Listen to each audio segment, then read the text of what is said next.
Even as the NBA plays its most important games of the season, negotiations are ongoing between the league and the Players Association for a new collective bargaining agreement.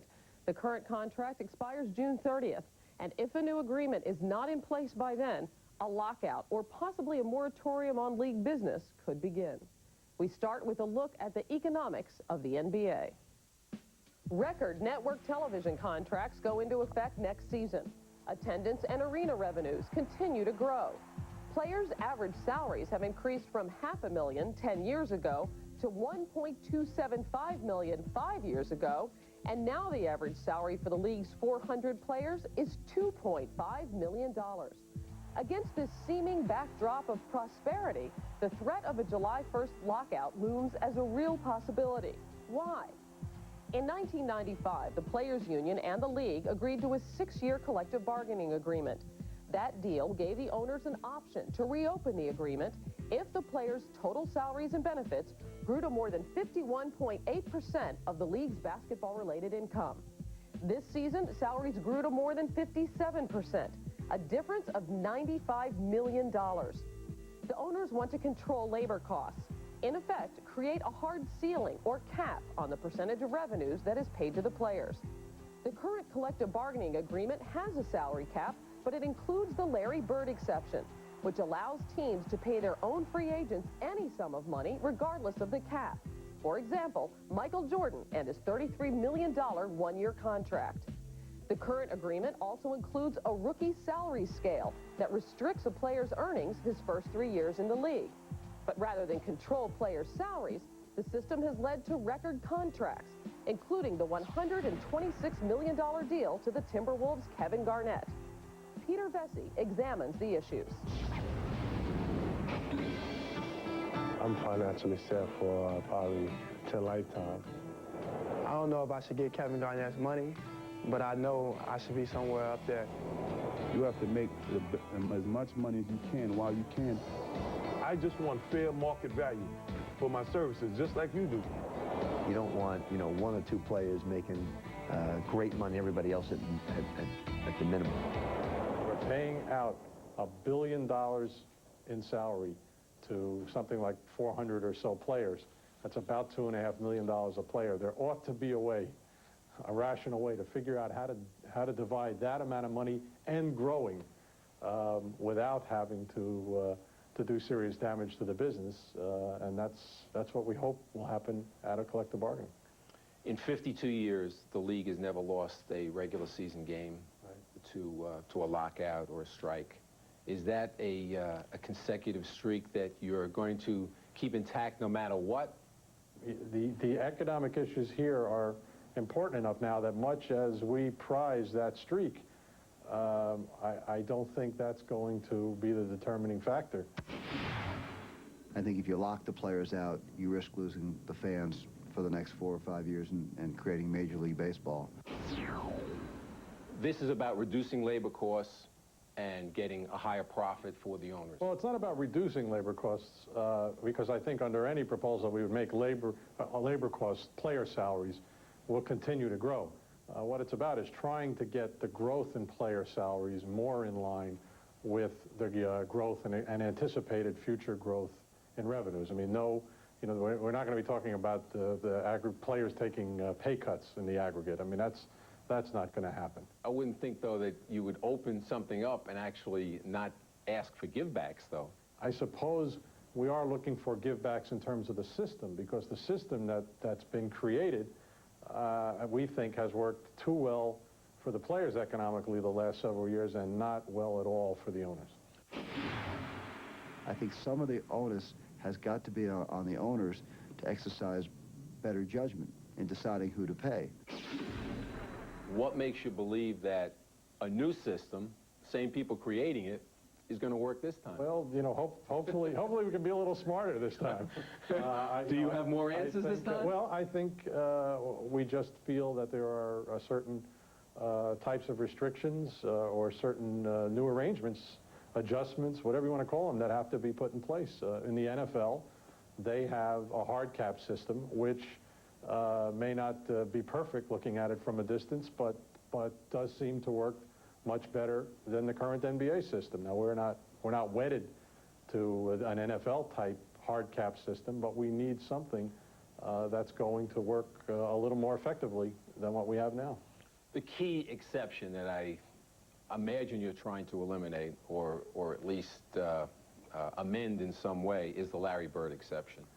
Well, the Larry Bird exception, which allows a team, even if they're well over the salary cap, nonetheless to pay their own free agent anything that the two can agree to, we think has been certainly the biggest reason why the current system doesn't work. And probably the biggest difference between our system and the NFL system is that the NFL does not have that exception. There is no exception. You have to get down to what the appropriate team's salary is.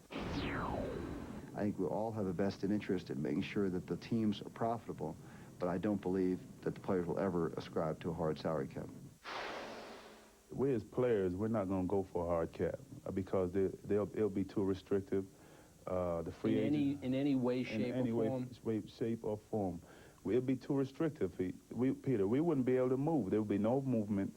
You know, they talk about the middle class being eliminated, and that would definitely eliminate the middle class. Would you agree that by reopening the CBA, that the league is all about regaining control, financial control, and also accountability, discipline? Well, I think most of it is economics. Okay. All the discipline stuff, you know, we care about that also as players. We want this league to continue to do well.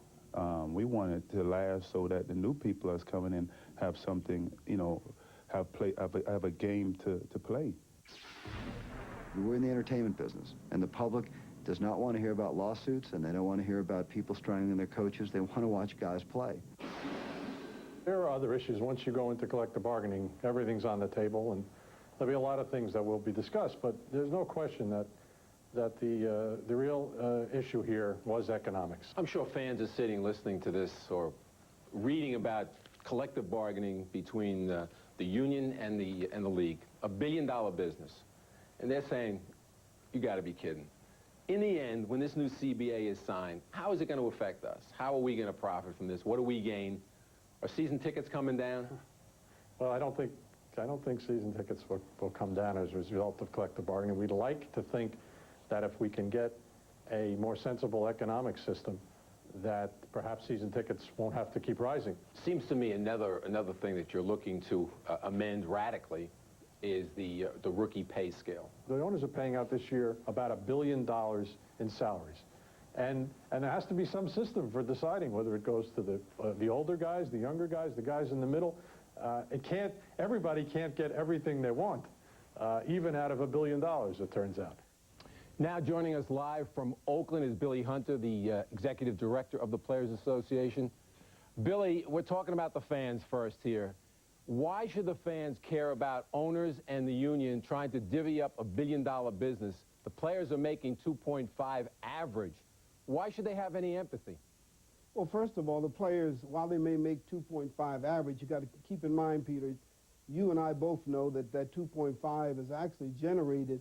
That number is generated by maybe 29 to 30 players who make a significant proportion of the revenues that we receive. The median salary. But why should the fans care, Billy?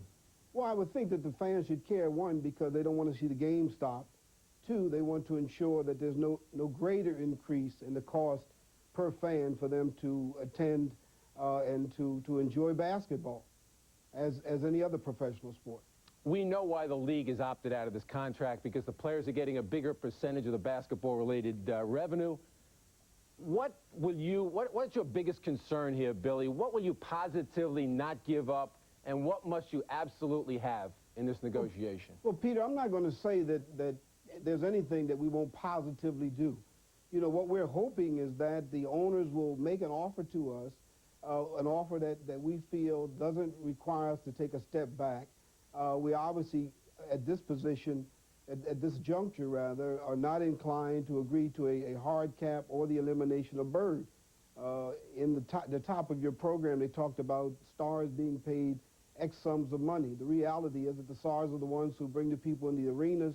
They sell the merchandise, they sell TV time, etc., and the fans come out to see them and they are, in fact, the core of the game. And well, so, that leads me to my next question, Billy. How can you possibly negotiate from strength in this when the owners don't even have to open for business next season, yet they collect almost $20 million in TV revenue and merchandising? well, Peter, as you're aware, NBC, I think, got eliminated from the football contract with the NFL, which pays the NFL some $18 billion over the next 8 years. I know, and you know, that sports programming is extremely important. I don't think that NBC and or TBS wish to participate, whereby they have to pay the NBA for games that are not going to be played. Well, the owners have to give anticipate- it back at the end, but right now they do pocket it if there's no season. Well, I think we should learn from baseball. I don't wish to see a work stoppage. I want to see a season. I want to see the game continue to grow and prosper, you know, so that the fans will continue to come out and support it. And, you know, we intend to negotiate earnestly, and hopefully over the next 5 weeks we're going to reach an agreement. Well, let's jump to that. You made a proposal to the league. They have made a counteroffer. They were supposed to come back with another offer. Where does it stand now, Billy? Well, we're now waiting for them to come back with a counteroffer. I think the league will admit to you. The second counteroffer. That's right, the second counteroffer. I think they will admit to you that they were rather surprised at the offer that I put on the table from the get-go. It was a creative offer. It was a substantive offer, and an offer that's generally not made that early in negotiations. But I came to the negotiations with the intent on trying to reach an agreement, and I put forth what I thought to be a substantive offer, one that the owners could, in fact, either live with or attempt to negotiate over. Billy, it was very interesting that the union distanced itself from Latrell Sprewell when he sued the Warriors and the league. Why was that? Well, because we felt as though we had represented Latrell both competently and in the most effective manner.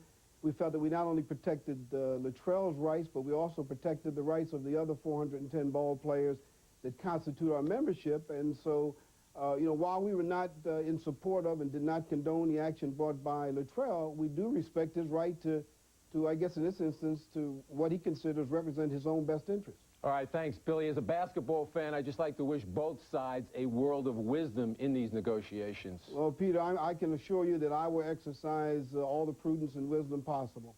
Thanks, Billy. Thank you. All right, and Peter, when we return, we'll be joined by Isaiah Thomas, who has been on both sides of this issue. We'll get his take on the labor situation right after these messages. Now back to the labor issues. We're joined now by Isaiah Thomas from Indianapolis, where he's working the Bulls-Pacers series. Isaiah is not only a past president of the Players Association, he's also a former general manager and part owner of the Toronto Raptors. So Isaiah offers us a unique perspective on the labor situation. So we're going to ask you to do some role-playing here. Isaiah, first of all, from the players' side, tell us what it is they're looking for. Well, I think what the players are really looking for is they don't want the elimination of the Bird Rule. And when the Bird Rule was put in place, it was really put in place so a player such as Larry Bird could stay with the Boston Celtics. You want to keep the Michael Jordans in Chicago, the Grant Hills in Detroit. So you want to keep your superstars attached to their teams. However, what the Bird exception has become is a way to pay players extraordinary amounts of money. That's not why the rule was put in. However, it was put in to keep that player intact with his team so the fans could buy in to what that team is all about. And you can also envision the owner's side of what's going on here. Tell us that. Well, I can tell you that the owner's problems are real, and I know from being a former past president of the Players Association, you always look at the owners as saying, well, they're trying to hide something, they're trying to, you know, put something under the rug. Well, you know, being on the other side, I can tell you that the problems that they're facing are very real, and the problems that this league is facing is very real. So I think from a negotiating standpoint, you know, David Stern and Billy Hunter really need to sit down at the table and do what's best for the league and what's best for basketball, and not really come at it with negotiating tactics. We're going to give you some of this, we're going to take back this.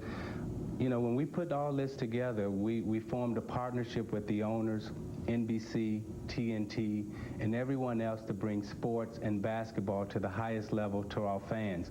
And that's really the approach that they need to take at the negotiating table. Isaiah, what's fair for both sides?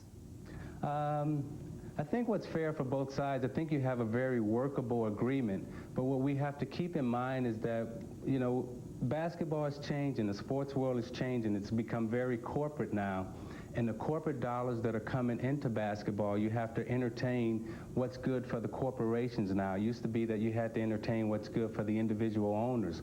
But individual owners are now being driven out of the sport. You have more corporate dollars coming into sport, more corporations coming in, which is very good for the players. That's why salaries are going up. Now, when you look at what's happening in terms of the 20% increase in revenues have dropped a little bit. However, salaries have, started to rise. So you got to find a way to balance the two. I think there's enough room. There's ways to compromise. Thanks for joining us, Isaiah, on this issue, and we'll look forward to hearing more on the Bulls-Pacers matchup from you at halftime. And meanwhile, Peter, you've talked to so many people on every side of this issue, on and off the record. At one point, you thought a substantial portion of the season might actually be lost. Now, what's your sense?